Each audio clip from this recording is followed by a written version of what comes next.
Hello, ladies and gentlemen. Welcome back to another episode of MedCast KSMA. Today on sets we have got an inspiring lady.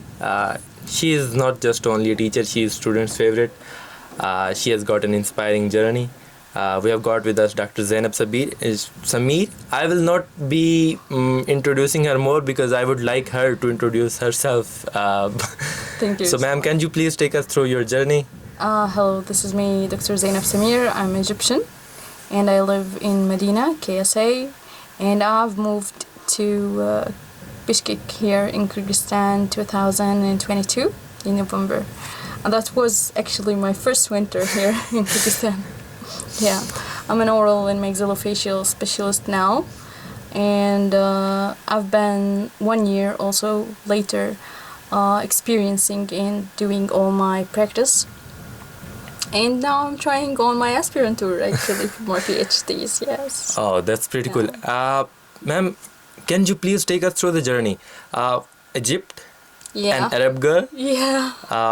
choosing a country, Yeah.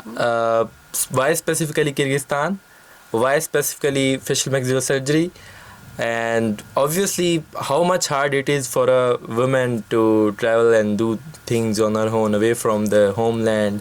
Obviously there are cultural differences. Of course. Arab culture is different, this is different culture, different language, atmosphere. That's right. Everything is different. Yeah, I finished in Sinai University in 2017, and after this internship for 1 year, and then I moved to Saudi Arabia to work as a general dentist, and there was a good opportunity that we heard about KSMA. It's in governmental university that have a lot of collaboration with other also nationalities in other countries. From Germany, Saudi Arabia, Qatar, a lot of collaboration that just encouraged me like, okay, I want to have my master's degree, and it's a little bit hard actually in Egypt to have a queue, a lot of waiting list. You can just wait for a long time until you've been accepted. So yes, and it's specifically as a maxillofacial surgery, it's very competitive. And it's men. Yeah, like it's men more globally, even globally. Yeah, it's for men. Like surgeons are men. Yeah. But women, yes, that's not very famous. I was coming toward that part as well. There are obviously a lot of women watching you right now. What is that one thing you would like to tell all the women who are watching you currently? That, as you just mentioned, it was sort of considered that surgery is for men only. Yeah. You are doing it. I mean, there are a lot of aspects when people consider that women, they only have to stay at their homes. Yes. You left not only your home but your home country, in another country working everything. So what advice you would like to give to that women who are currently watching this podcast? Actually, I would say that even if you are a housewife, this is not bad. But also you have to have your own goal, your own passionate. Don't give up. Yes, I waited until like maybe after graduation and after internship, maybe 3 or 4 years until I started my residency program here in KSMA. And that was very challenging here. It was very challenging here for the Kyrgyz themselves, of course, as a woman and as an Arab also, a language, like you said, culture. But mainly, I think women can do more than that. If they can give labor, they can do anything. Yes. Yeah. But it's hard. Yes, it's hard. It takes a lot of time and effort and knowledge just to prove that you're a woman and you can do it.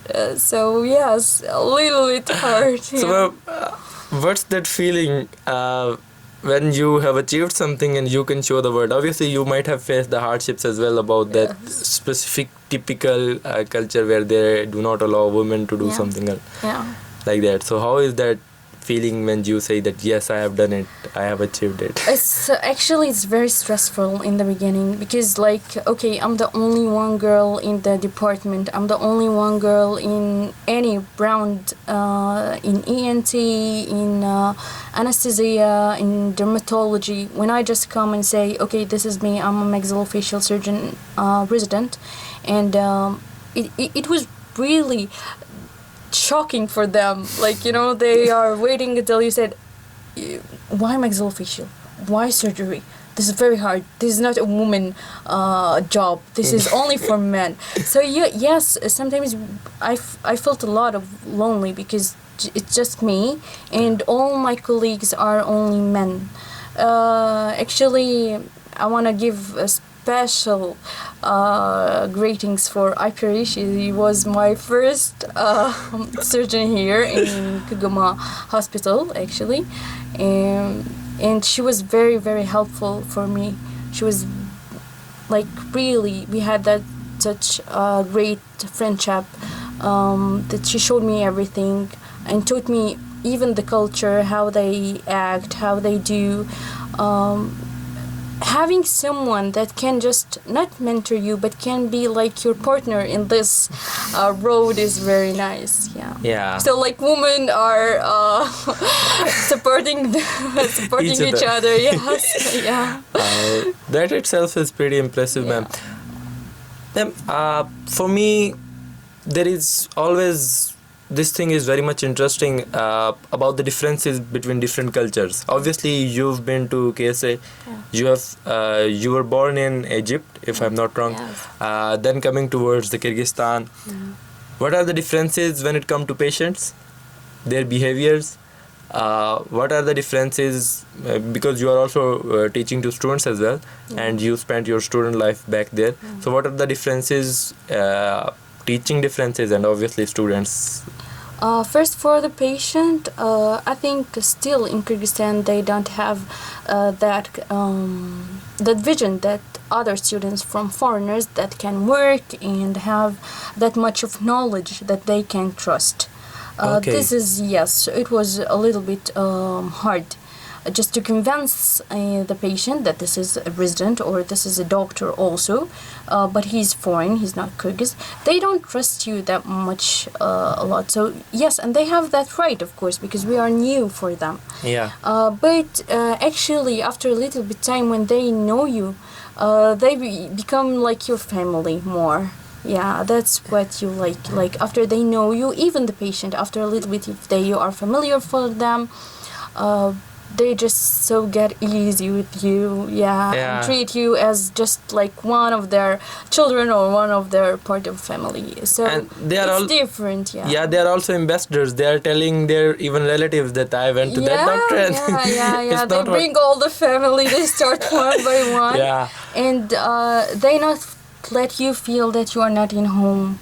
No, actually this is a very good thing, and special thanks for my supervisor, Dr. Urmat Chershanov. He's the one who made me feel like I'm a part of his family, really, and Dr. Saltanat also, but especially for Dr. Urmat because he was like really my big brother here. He was very supportive, and he just can take me as his little sister, so it was a very, very good experience about the culture, actually. Yeah. And for students, students here, because most of them from India and Pakistan, I never felt very different except for respect and gratitude, honesty, and they really have a good morals. They want to learn. They are seeking for knowledge if they do not know anything. And also, I just become like more than a teacher, I'm their friends, because we all in the same country, far from our home country. So we should make it easy for each other. Yeah. A reason for asking this question was also that you are students' favorite nowadays, because I have heard a lot of students that your methodology of teaching it's very different than the typical teaching methodologies. Yeah, we have a tradition for the last photo, So the batches. You are one of the favorites for when it comes to students, and this is because of them, actually, not because of me. Really, they are very great students.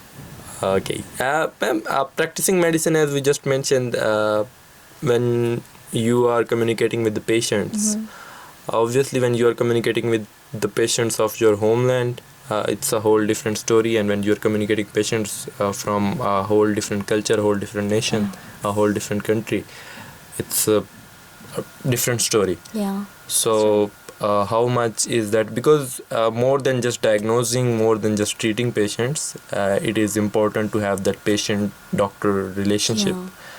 So, is it easier when you are working with your patients from your same nationality or same culture, or are there any differences?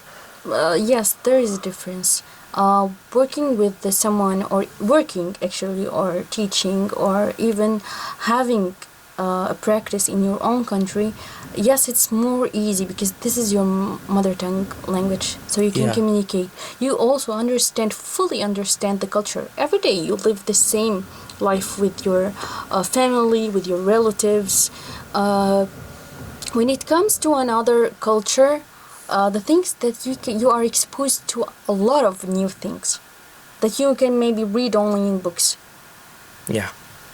Yes, it's a little bit hard to get okay, you understand every part. In your country, you know the food types, the lifestyle, how they drive, what they eat, what they do, how they act. Even in the deep down, you know how it goes. Yeah. But here it's a little bit different because it's not just taking a history from the patient. You ask him about his job, his marital state, he's married, he's divorced. Understanding this easily in your country, but in other culture you need to deeply know all the culture here, everything. Like how they marry, how they argue with themselves, how they feel. Do they feel stress or not? This is a huge difference. Yeah. Actually, one of the points which just came into my mind is that sometimes a person, he does not feel that much comfortable with his own national man sharing something, or when it comes to sharing some personal things, they are not that much comfortable, but they are comfortable when they know that obviously he or she is a foreigner. Yeah. I can disclose myself openly in front of That's real. him. That's happened. So, That's happened. And that's real because they feel also that they have another vision. Someone will have another point of view. No judgments. They can be themselves in front of the doctor. That's obviously a good part as well. Yes, of course. And it's also make it a good relationship, make it easy. They come and they want just to talk with you. Maybe in another doctor they would be silent. Yeah. Yeah. So, as you all are mentioning the experiences, any interesting experience with your patients? With my patient, that I was in the rumination, which is called ICU. There was actually a very interesting moment that she needed her medicine because she was taking her all medical recipe, and she wanted to take all her medication in their time, but she cannot just talk because she already have a tracheostomy and she cannot just speak. So obviously one of the things that I just gave her a pen and a paper so she can write. Because the nurses, they do not understand what she wants. She's just only pointing for something and they do not get it. So sometimes we have to think out of the box. Out of the box. Yeah, out of the box. Like, try to help the patient as a human being. This is like your mother, your sister, anyone of your... Make your heart so kind that you just can notice the small details that they need. Sometimes it's not only... She was very happy that just only she written all her medication and what time that she should take. It was a small... You know that I have that piece of paper. I didn't throw it away. That's so cute. I didn't throw it away because that was like a gift from her that I will always remind that in that time I just only think simple and made someone feel more comfort. And she was like, even her eyes was talking that I'm so grateful that someone just even take care of that small details. It's really It's really it can touch you so much. Yeah, actually, these are the moments in life when specifically a doctor feels that I have done something. And yeah, it's not about medicine. Totally, Yeah. it's not all the time about medicine or how you only want to cure the patient and just let them home. No, it's this is your patient. It's your. Even there's a publicity. You have a publicity on him. Like, okay, this is one of my part. This is. So yes, each patient have their own. It's like a puzzle. It's your own story, and you have all the patient from your puzzle there. Yeah. Ma'am, coming towards the oral maxillofacial surgery. So, First of all, to our audience, those who are new, what exactly is this? What sort of the medicine field it covers? And secondly, we will discuss about the other stuff. Okay, oral and maxillofacial specialty. It's actually a combination between the medicine and stomatology. It's dentistry, in dentistry, you can just pass 5 years and then you can go for surgery, and you can use oral and maxillofacial specialty as a subspecialty. In medicine also, you can graduate from medicine and choose oral and maxillofacial specialty. It's mainly about the oral cavity and all the facial and head and neck area. Including everything from hair transplant, and then oral maxillofacial. Yes, they now are doing hair transplant, any deformity trauma, of course, including implantology, oncology, head and neck oncology, oral surgery, only oral surgery, and it has maybe more than 8 or 10 branches inside as a subspecialty for that. Yeah. So, ma'am, let's talk about the standards. What are the world standards? Where is currently the Kyrgyzstan when it comes to oral maxillofacial surgery? And what are the improvements which needs to be done what the rest of the world is doing and not? Globally, actually, if you want to be an oral and maxillofacial surgeon, that is standard, globally standard, you need to take stomatology first, dentistry, and then you finish medicine. You have a double qualification. And this is the most standard thing all over the world, even in Egypt, in UK, in America. If you want to be an oral and maxillofacial, you have to go in both of them.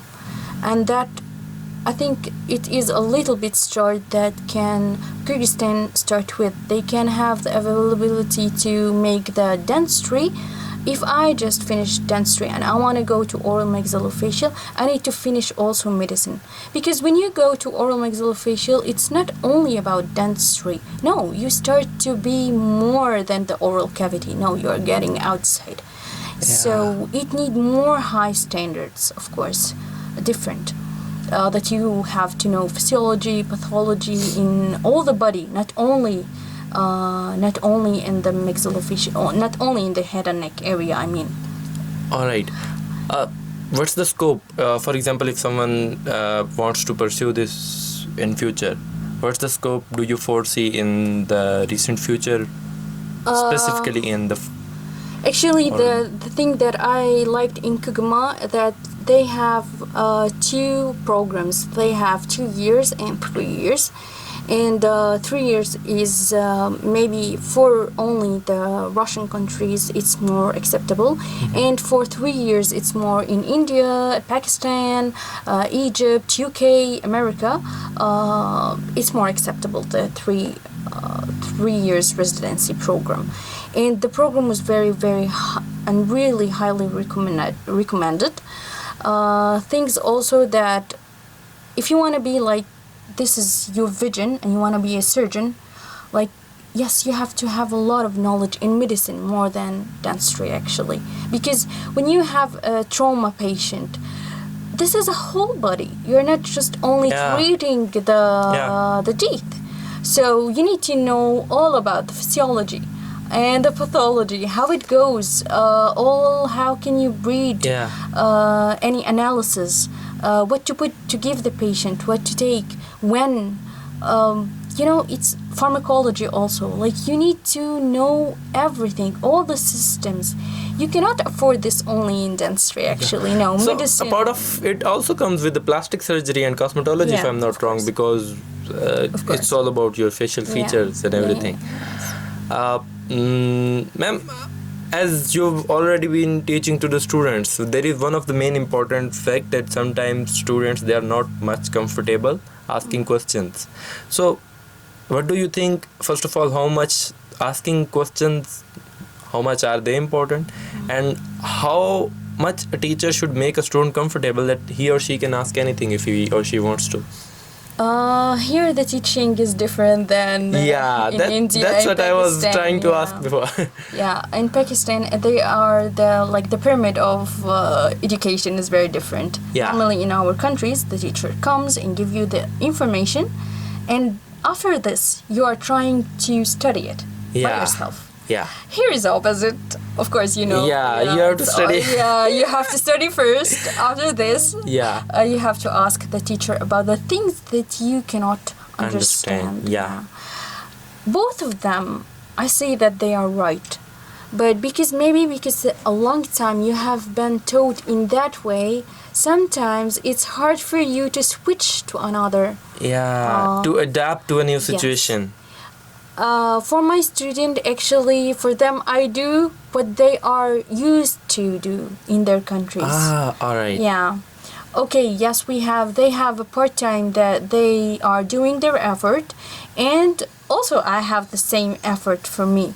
Like, I just prepare the lessons as they prepare, and we have every videos, everything, because I understand that this is the way that they are taught in their homeland. So it would be hard if I just make it more hard for them and just I give the headlines and then say, okay, just go and just see what you see. And it will be very lost for them. Yeah. But specifically, they are coming for 5 weeks in dentistry. The medicine students, they have in the 3rd year, they have a course for 5 weeks.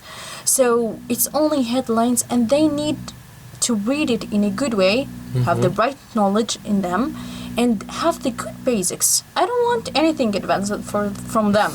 So everyone is just seeking for, I want to be the highest one, I want to be advanced. No. I just need the simple thing that you can understand and you can fulfill, and it will keep with you for the rest of your life. That's why we make stories, and we have a lot of stories. Yeah. That can connect the pathology with the real life. Like, we have something to make them remember all that in a good way and in a funny way. Yeah. Yeah. So, ma'am, you have also spent your student era. What advice would you like to give to that young Zenab going to med school? Before, I thought that medicine would be good for me, but I think no, dentistry was more better. Yeah, I don't regret it actually, and I don't regret oral and maxillofacial specialty, even if it's hard. Okay, let's change the scenario slide. If not a dentistry or oral maxillofacial surgeon, what? That's a lot of you can't. How much can you count? No, what would you be if not the? No, how much can you count really? Because there is a lot of things that I want to be.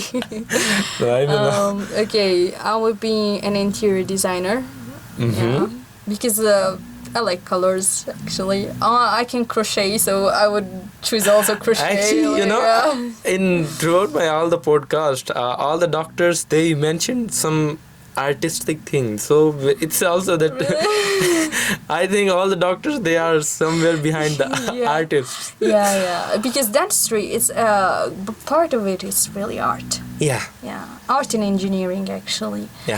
It's super things. It's a life-changing actually. Can you imagine someone just come to you entering without teeth, and then they have a good smile after they go? So it's an art. We can say that you are spreading smiles as well. Thank you so much. Yes. Interior designer, what else? Interior designer, and I like cars so much, so I would just open a car garage also. It's different, yeah. It's totally different. This is why I'm telling you how much can you count. No, I've already. I'm already in a shock because of it, and all of a sudden, course. because a showroom, you will always think about men because they are mostly into cars. No, because motorcycles, these all that need speed. Yeah, that's why maybe I choose oral maxillofacial because it's highly adrenaline. Yeah, that's why. Yeah. That's pretty cool. Yes. To be honest, ma'am, let's sum up all the journey and an advice you would like to give to our audience, and an advice you would like to give to your younger self. Actually, advice for all the students. I tell them all the time, and they know it themselves now if they are listening to me. What's your job? You're a student. What to do is to prepare. This is the thing that I always say in my classes. What's your job? Your job now is a student. Work hard. Read a lot.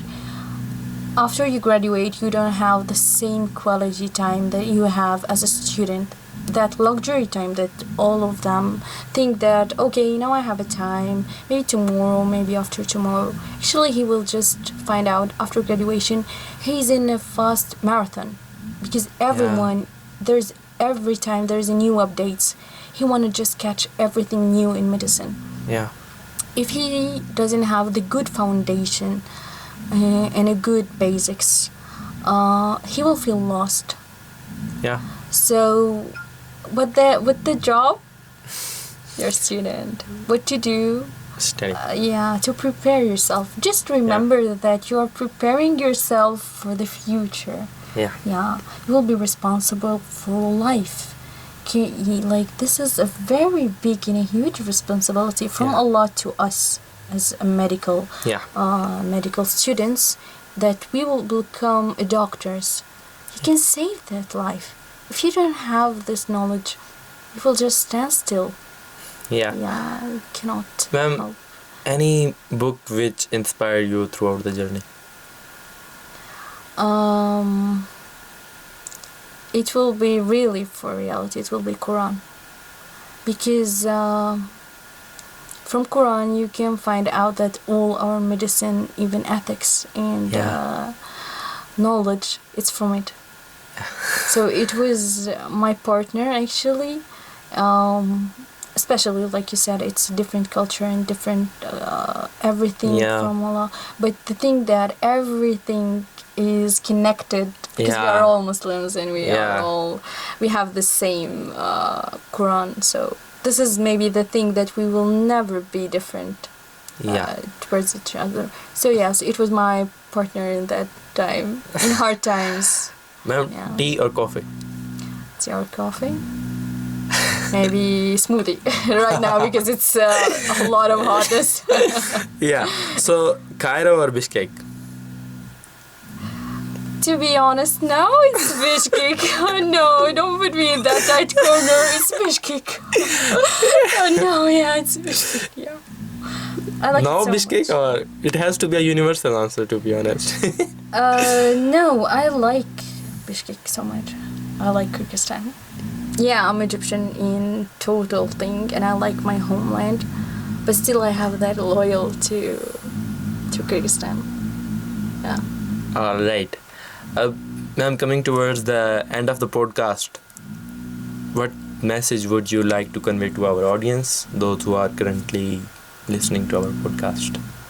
I would tell them, enjoy your life as a student. Yeah, it's stressful to be in medicine. Yes, it's hard, you have to study. But you have to enjoy your life also, because those years are very precious and you will not get it back again. Go outside, have a good trips with your friends, have a lot of knowledge, and be exposed to all the nature that you have here. It's very nice. Make a good experience and a good quality time here, because while you will go back, that memories will be here for you, and for your family, you will keep memorizing. Oh, that time when I was in Bishkek, it was very good when I go there and do this and do that. So take it easy. Medicine is a job, yes, but it's a job. It's not it's a lifestyle. It's a part of your lifestyle. But do not let it contain all your life. Like, it can take you all your time. Yes, but for all the time, save a little bit time for yourself, for your family, for your friends. Ask about them. Tell them hello, how is it going. Don't escape the social life because of the medical life. Try to balance it as you can. Try to balance. I know it's hard, but if you just train yourself that you have this balance, it will be kept for yourself all the years for extra time. And I'm an advice for all the women who are watching, who have that one thought in their mind that what they want to pursue, they are not pursuing because they are thinking that will the word be harsh to them, or they might have some sort of that out threshold that they have to start doing. And advice for them, because it's not only in Egypt that we have that pyramids are not only the wonders, we have seen a living wonder in front of us. So for all the ladies who are watching, for all the ladies, I would tell them, like, you have struggled a lot in your life as a woman. This is all around the world, by the way. Yeah. The woman, not only especially in Bishkek or in India or in Pakistan or in Egypt even, they are struggling a lot to make their points and to prove themselves. And I want to tell them that you are the most powerful thing. So yes, you can do it. You can be a surgeon, you can be a mom, you can be a good wife. yeah, It's not only, like I said, it's not only the job. Okay, yes, I'm a maxillofacial surgeon, but when I marry, okay, I will be a wife and a mom. That doesn't get across each other, because they think if I will go to the work, I will just be, my home will be just not at the same perfect as I want. No, you can manage both. women are known for their multitasking. Yeah, yes, you can manage both. And I know that the cultures and all the society is not helping a lot of maxillofacial specialist surgeon as a woman. But I think, no, they have a lot. Go to LinkedIn, man. You will find a lot of surgeons that they are ladies and they have a lot of innovations and contributed as a big speakers. So no, you can do it. You can do it. You just have to insist on it and do your best and just trust yourself and trust Allah, of course. But you can do it, yeah. You can do everything. You give birth for a new life, yeah. You give babies, so you can do it. It's not a big deal, yeah. Thank you so much, ma'am, for being on the Also sets. for It you. was a very interesting talk. I know this is not, it's the last, but that will be the least. Yeah, for my Yeah. audience, it might be my last podcast on these sets. It's obviously some sort of sentimental, nostalgic moment, but that's the time, and Yeah. we have to accept that as well. Thank you so much, ma'am, for Thank you so being on the much. sets. It was so Thank you interesting too to have also for joining this nice podcast. Like, I've been waiting a long time for that, because it's been a lot of cancellation and ups and downs, but finally we just meet here in Kuguma, and I hope one time Kuguma be more powerful, that we just represent this very, very impressive university. Why not? I mean, it's all... KSMA is specifically about the women and the ladies and the marvels. And the director. Our of rector, us, our vice rector, all the ladies. And she's the most powerful lady. Like, if you can see her, you just feel that, yes, she's a mother, and at the same time, she is a director. It is very hard. And she is the big proof that we can do a lot of things. So all those who are watching, who can think that women cannot do anything, we have living examples. Thank you so much, ma'am. And please make sure to like, subscribe, and follow. See you in the next episode.